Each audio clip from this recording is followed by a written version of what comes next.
Alright, so today is going to be a discovery into the unknown realm of what this is. Now obviously I know what this is. It's Rockford Fosgate T2500bdcp. It's a killer amp. I already own one that's in much better condition than this, but we're going to see what condition this one's in.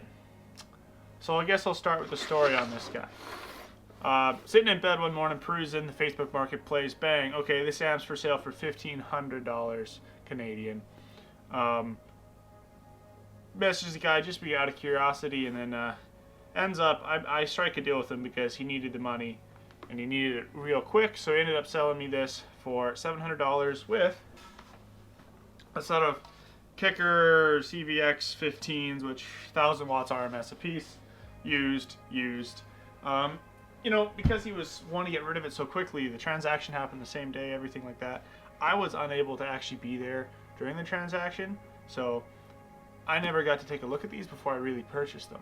So it's a bit of a gamble, especially because like I want to get rid of them for a pretty damn cheap price. Remember, this is Canadian dollars, so that's like 5 cents American I got this amp for.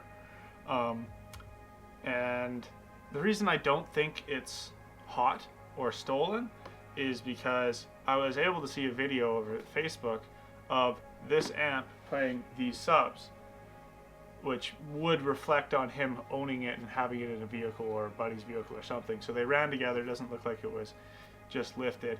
And I know it's this amp and these subs, well, don't know about the subs, but know it was these stickers on this amp. So at one point this amp was working. I don't think it's stolen, but then the low price, I'm curious whether something's wrong with it. There's a little bit of cosmetic damage like here and here, but I'm hoping it's just cosmetic. So basically, first off, I'm gonna open up and see if there's any shit stains inside, and then we'll probably put the meter on these subs and see if they ring out properly, and then we'll set them up on a little test bench and see if they work. That's what this is gonna be about. So we're gonna open this up right quick. Now the one thing I don't get is why would someone put a Rockford sticker over the needles? Like I can't comprehend why someone would do something so ugh.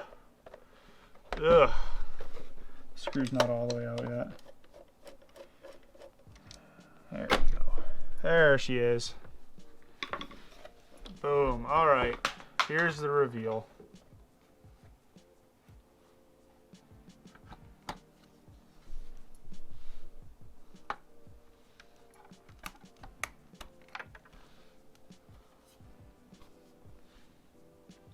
Definitely seen some miles. Put that somewhere safe. But looking on the inside here, definitely seen some vibration and some heat. But yeah, we got discoloration in the thermal compound, but that just means it's seen a couple hot suppers, but not necessarily that anything's bad. Like, I'll take you for a tour. Yeah, I'm hoping you can see what I'm talking about here. Like, it's kind of supposed to be like that color right there, but over here it's a little bit yellower. That can be age, that can be anything. Now, the person who sold this to me said they used to, a guy before him used to compete with one of these in six of those, and I'm like, very well. So, you know, I knew it might have been, that cap's a little bit loose. It's not. That one's loose. No, these are all tight, but these three are pretty loose. Nice, lots of looseness right here.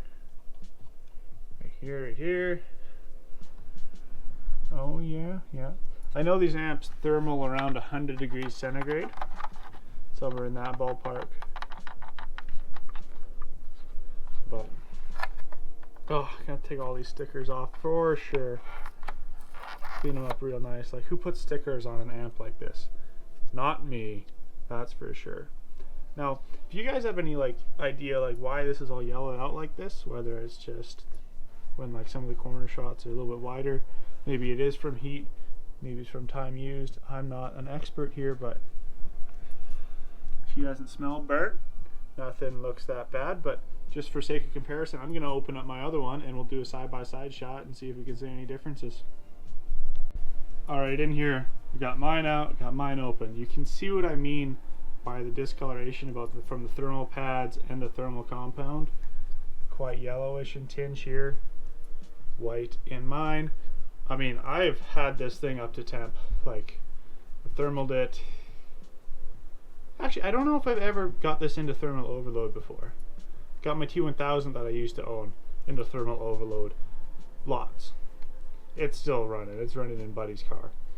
But this guy probably has been thermal many a time. I don't think I've ever done it to this one.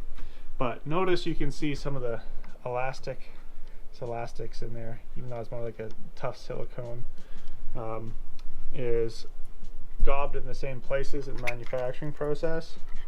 However, the stuff that would be on these capacitors here that I noted earlier that are kind of loose, I have some silicone. Some silicone exists, some doesn't. These small caps here have lots. This amp doesn't. Now, they look like the same capacitors. Doesn't look like anything's been changed, except during the manufacturing process they obviously switched slightly because there's some slight appearances different. So these are the same model, but they're obviously made, assuming this one's older and this one's a little bit later manufacture, but either way, I'm gonna hook her up and see what she does. I also might contact my Rockford guy and see if he can run the serial number and pull me up the give me the burst sheet for what this guy does, and that might be interesting to look at. No big shit stains, but I'm gonna throw some high temp silicone on some of these components. I'll walk you through the setup here. So Anderson connector, end connector, 1/0 welding cable, 200 amp fuse, amp. I got the back off. This is actually just sitting here for now. I will plug in the needles before I turn it on. Yeah, put some high temp silicone around some of the components already. But however, when I was doing this up, anyone stout of you will have noticed there is no terminal block for the remote. AKA, while I was trying to hook it up, found out the fastener and it was super duper stripped. The fastener's actually not in that bad a condition, but the right in there is in quite harsh condition. So I snapped it right off the board because, you know, for a 200-pound gorilla behind a little driver like that, yeah, no good. Came right off the board. I very carefully desoldered, unsoldered, whatever you want to call it. There's 6 pins off the bottom of this that go through to the board, and like it only pulls like 600 milliamps or so. That's all it pulls. But I'm either gonna see if I can get a new one of these through my Rockford Fosgate wrap, or I will solder something else in its place. But for now, any of these 6 have continuity with each other, so I just jumped that over there to turn on the amplifier. I knew this amp had to be too good to be true somehow. I knew it was going to be in a little bit of rough shape. But anyways, these 215s that came with the deal, they're wired down to 2 ohms. They're dual 2s. Well, guess what? That's 4 and 4 and that's 2. You guys know how that math works. Hooked up. I'm just gonna plug her into my trunk. That's where we're getting our power supplies. My winch connector, if you didn't put the Anderson connector 2 and 2, and pull some signal off of my truck. And we're gonna free air these puppies and verify that this amp functions.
conclusion time, I guess.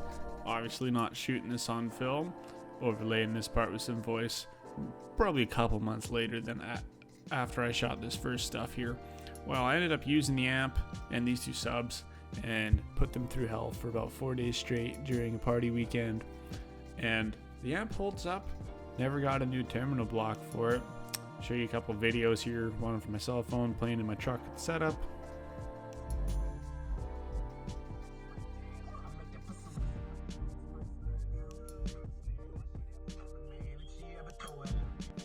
Couple little pictures here from said setup. Not great. I know it's no fantastic conclusion to this video. I'm trying to think what you guys would want to get out of this video, and you got to see the inside of the amp. You got to see how things were done. You got to see them play. It does work. I think I already mentioned never got that terminal block for the or that turn on block or REM block, whatever you want to call it. So I just soldered the wire, 16 gauge blue wire, still just soldered on. She works fine. She came off looking hella nice without those stickers. This is just some B-roll of my other T2500 with some green screen that I was playing around with way back, and some other footage, you know.